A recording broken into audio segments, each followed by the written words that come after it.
2 years was old. already 2 years old. Yes, Pastor.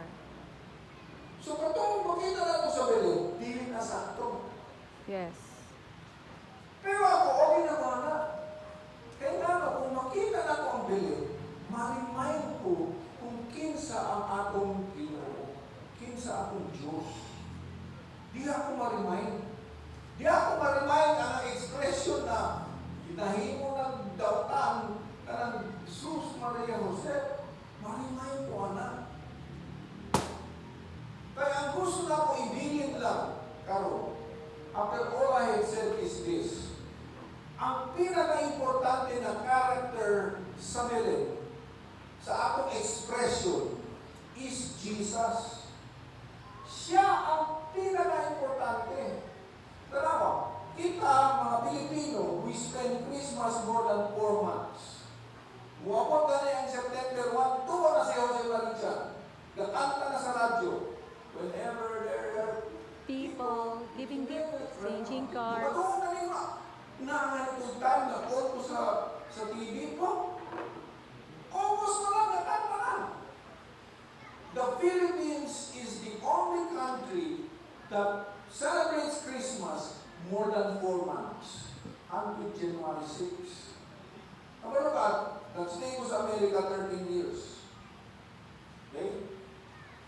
Dito, ang Christmas nila, 24 lang. Walay bakasyon dito ang Christmas except 25. Ako ba, nagtrabaho para 24? Hindi na holiday. Di pareha sa tuwan, natay Christmas vacation. Wala sila Christmas vacation. Ang Christmas tree, butangan nila lang, mga 23, 24, sa 25 na tayo. Hindi kayo na karang pareha na ako. September pa lang, nakakay Christmas tree. We celebrate the longest Christmas. But what is Christmas to us? If we read Scripture, makita nato kung sa mga Christmas. The very first Christmas was something that not like we celebrate today. Ang suki niya, at the time that Mary was about to give birth to a son, Jesus was born in a manger, wrapped in swaddling clothes, because there was no room in the inn. It was really a bad precedent. Kaya mga tao, dahil ang kasing-kasing, nakakita silang buntis na babae, mga nakakay na. Pero wala din ang abri o kwarto, magsulti. Dahil, hindi nalaga dahil. Wala. Maunang dito sila sa tangka, sa baboy. And yet today, we celebrate Christmas. We beautify it every year. We beautify it every year. However, because of that, we forget the true meaning of Christmas. So today, I'd like to share with you what is the true meaning of Christmas. And that is the baby Jesus. Jesus is the reason for the season. There are two things I would like to share with you na dapat punta, dili na ito malimtan. Una, kanang si Mary sa Belén, gagunit og baby, una-una ito na itong baby, di-allow niya iyang sarili, ang baby is very vulnerable. Kung dili magpadede ang mama, o dili siya maghatag o dede, o dili niya ipailis, bulibang siya, dili niya limpyuhon, mangihi siya, dili limpyuhon, dili siya ipakaon, o dili pa i-change ang sanina. Luoy niya yung baby. Mama na yung baby. Tama? We have seen babies. So that baby born, the first Christmas was a man. Because he needed Mary. Mary had to take care of, that's why Mary is blessed among women. Because Mary took care of him.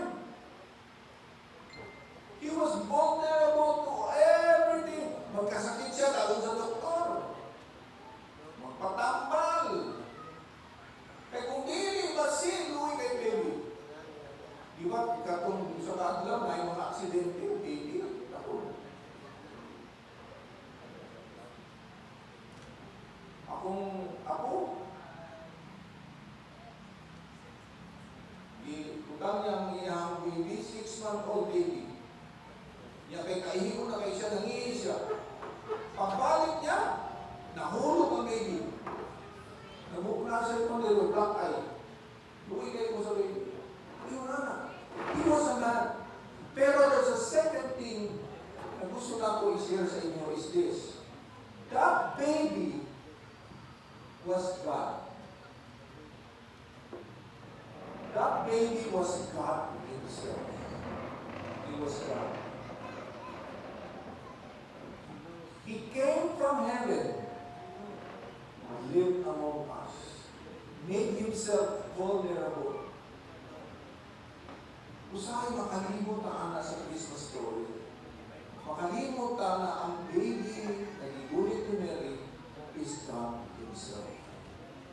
And he was a baby that will save us from our sins.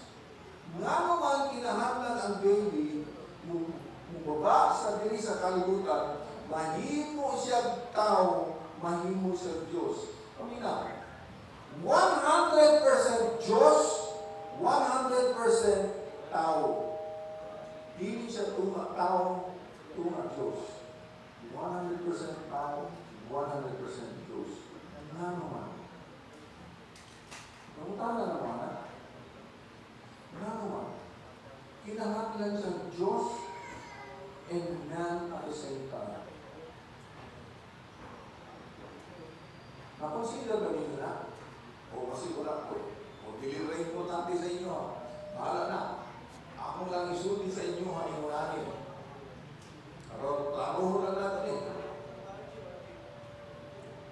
Kanisya, niabot siya din sa atong kalimutan. Aron, mahimong na atay reconciliation. Mapasig uli. Ako na yung team, di ba? Reunited. Para ma-reunite ta. Asa mo na ma-reunite? Sa Ginoo.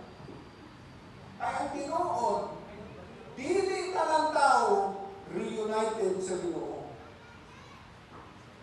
Dili ka amigo sa Ginoo. Kalabang ka sa Ginoo. Kaya Ginoo, dili pwede sa iyaha na naay mga butang na atong gihimo na dili siya ganahan, mali, dili siya. Sa Bible ang tawag anak, sala.